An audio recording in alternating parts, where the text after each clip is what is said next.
Why does Israeli Prime Minister Benjamin Netanyahu insist that a Palestinian state will never arise? What motivates his sharp rejection of international recognitions of Palestinian sovereignty? And more importantly, what might he be hiding behind his rhetoric? The debate has intensified in recent weeks as countries, including the United Kingdom, Canada and Australia, formally recognized a Palestinian state. Their move was hailed by Palestinian leaders as a step toward justice, but Netanyahu's response was swift and uncompromising. These recognitions will not bind Israel in any way. A Palestinian state will not arise. This isn't just another diplomatic dispute. It's a defining moment in the decades-long conflict, and one that could determine whether the two-state solution remains possible at all. At the center of the storm is a speech Netanyahu gave in late September 2025. His words came just days after the United Nations General Assembly debates, where several countries announced their official recognition of Palestine. The British government described its move as a necessary step toward peace, while Spain and Ireland praised the decision as overdue. But Netanyahu denounced it as an absurd prize for terrorism. He argued that rewarding Palestinians with recognition, particularly after Hamas attacks and the ongoing Gaza conflict, would not bring peace but only embolden extremists. Simultaneously, his government advanced settlement plans in the sensitive E1 corridor east of Jerusalem, a strategic zone that, if built up, would cut the West Bank into disconnected enclaves and prevent the emergence of a contiguous Palestinian state. For many observers, the juxtaposition was telling. Netanyahu's rhetoric wasn't just about politics, it was about shaping facts on the ground. Netanyahu and his allies insist their rejection of Palestinian statehood is rooted in security, survival and principle. Let's break down the public arguments he has made. Netanyahu frames Palestinian recognition as an existential threat to Israel. He told the Knesset that allowing a Palestinian state under current conditions would endanger the survival of the Jewish state because it could become a launchpad for attacks. By recognizing Palestine unilaterally, he argues, Western governments are effectively rewarding Hamas for violence. He described Britain's move as handing an absurd prize for terrorism to extremists. Netanyahu stresses that recognition has no binding effect on Israel. These recognitions will not bind us in any way, he declared, insisting that only negotiations directly with Israel can determine final status. He says recognition undermines the peace process by avoiding talks. For Netanyahu, the principle is that nothing can be imposed on Israel from the outside, whether by the UN, European powers or Arab states. Though less often stated outright, it's clear Netanyahu's far-right coalition partners strongly oppose any Palestinian sovereignty. His political survival depends on holding that alliance together. These are the official talking points. But as many analysts note, they don't fully explain Netanyahu's strategy or the timing of his rejection. Behind the public statements lie deeper calculations. Critics and observers point to several hidden motives driving Netanyahu's hardline stance. Over 500,000 Israeli settlers now live in the West Bank and East Jerusalem. The expansion of settlements, especially in E1 and Ma'ale Adumim, fragments Palestinian territory and makes a future state geographically impossible.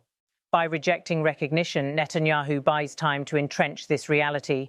By holding out against recognition, Netanyahu ensures that any future concessions by Israel come at a price. It strengthens his bargaining power in regional and global negotiations. Labeling recognition a reward for terrorism reframes the debate. Instead of discussing Palestinian rights, the conversation shifts to Israel's security and Hamas's actions. A recognized Palestinian state would gain new standing in international bodies like the International Criminal Court. That could expose Israel and Netanyahu himself to fresh legal scrutiny. Refusing statehood keeps that door closed. Netanyahu's rejection plays well with his base. It reassures far-right ministers and voters that he will not compromise. At a time when he faces both corruption trials and an ICC warrant, maintaining loyalty at home is vital. Together, these hidden motives suggest that Netanyahu's opposition isn't only about today's recognitions, it's about cementing Israel's long-term control and limiting Palestinian options. The numbers reinforce this point. According to UN data, there are over 700,000 Israeli settlers living in territory Palestinians claim for their future state. The E1 corridor plan, greenlit in September, would connect Jerusalem to Ma'ale Adumim and effectively split the West Bank into northern and southern sections, destroying contiguity. In 2009, Netanyahu briefly endorsed the idea of a demilitarized Palestinian state in a speech at Bar Ilan University, but since then he has steadily shifted rightward, aligning with parties that explicitly reject two-state solutions. In early 2024, the Israeli Knesset passed a resolution rejecting Palestinian statehood outright, showing institutional support for Netanyahu's line. Internationally, momentum is moving in the opposite direction.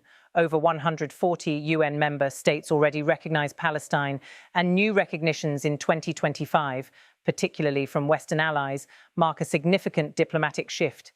Yet Netanyahu is betting that strong words, settlement expansion, and domestic politics will outweigh international pressure.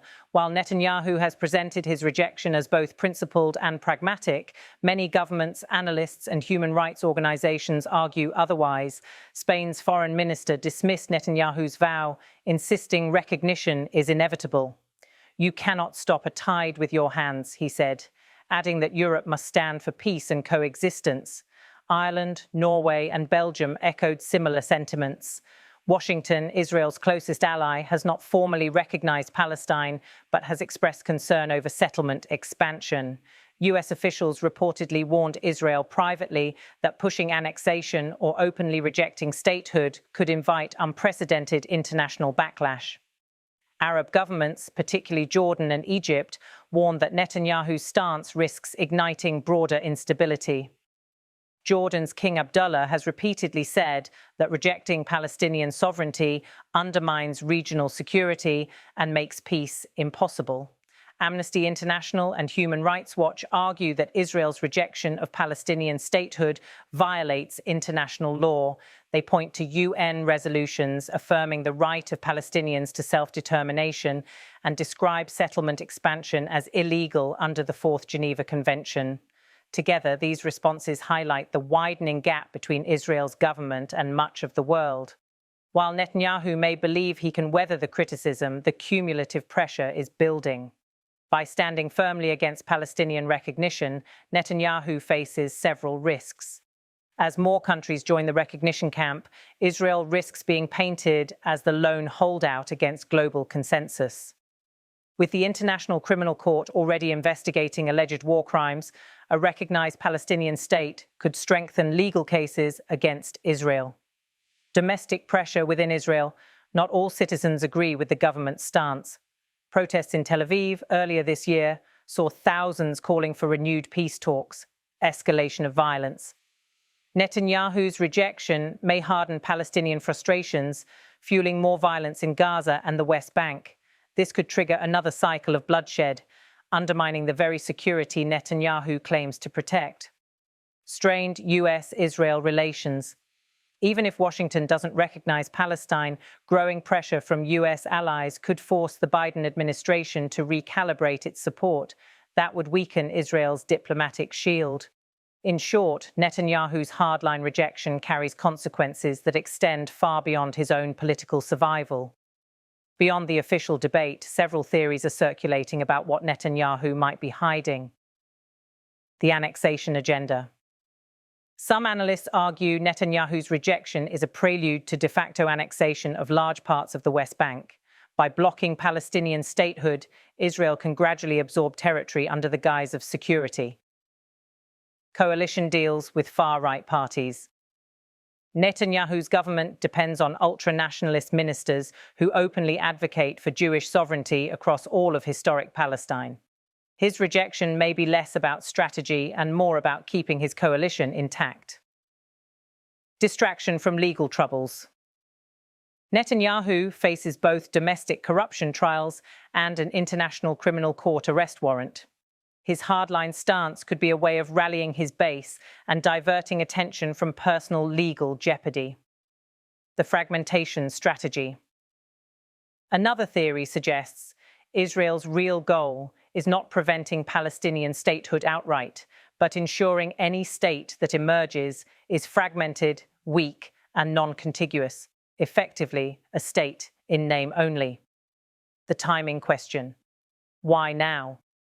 Critics suspect Netanyahu timed his rejection to coincide with UN debates and settlement approvals, using the moment to lock in new realities before diplomacy gains momentum. While these theories range from plausible to speculative, they highlight the deep suspicion surrounding Netanyahu's motives. The central question of this story isn't just why Netanyahu rejects Palestinian recognition, it's what lies beneath the surface. At its core, Netanyahu is hiding the reality that Israel's settlement policy has already made the two-state solution nearly impossible. By framing the debate in terms of terror and security, he deflects attention from the land maps showing Palestinian territory shrinking year after year. He is also obscuring the fact that international recognition, while symbolic, threatens to undermine Israel's diplomatic dominance. If Palestine gains broader recognition, Israel loses leverage at the negotiating table and risks facing new legal consequences. Finally, Netanyahu is hiding his reliance on domestic political forces. His survival as prime minister depends on appeasing far-right allies who will never tolerate Palestinian sovereignty. What looks like a foreign policy stance is also a matter of political self-preservation. The rejection has consequences not just for Israel and Palestine, but for the entire Middle East. For Palestinians, recognition brings hope, but also highlights the limits of diplomacy. Without control of land or borders, recognition alone cannot create a functioning state. For Israel, rejection may strengthen nationalist unity at home, but weakens its global image as a democracy seeking peace. For the region, continued stalemate risks fueling extremism across the Arab world and destabilizing fragile governments.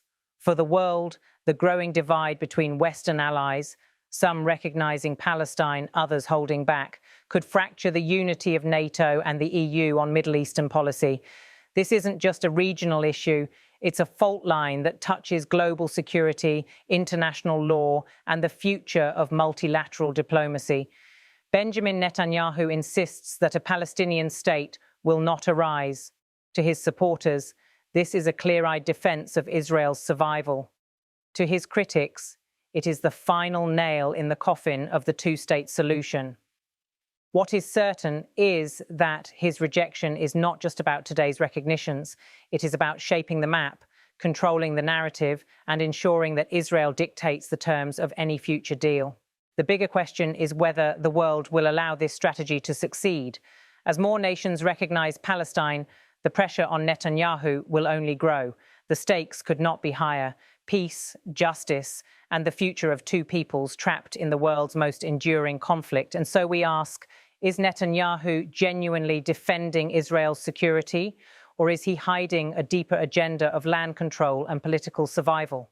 Tell us what you think in the comments. Do you believe a Palestinian state is still possible, or has Netanyahu already buried the idea for good?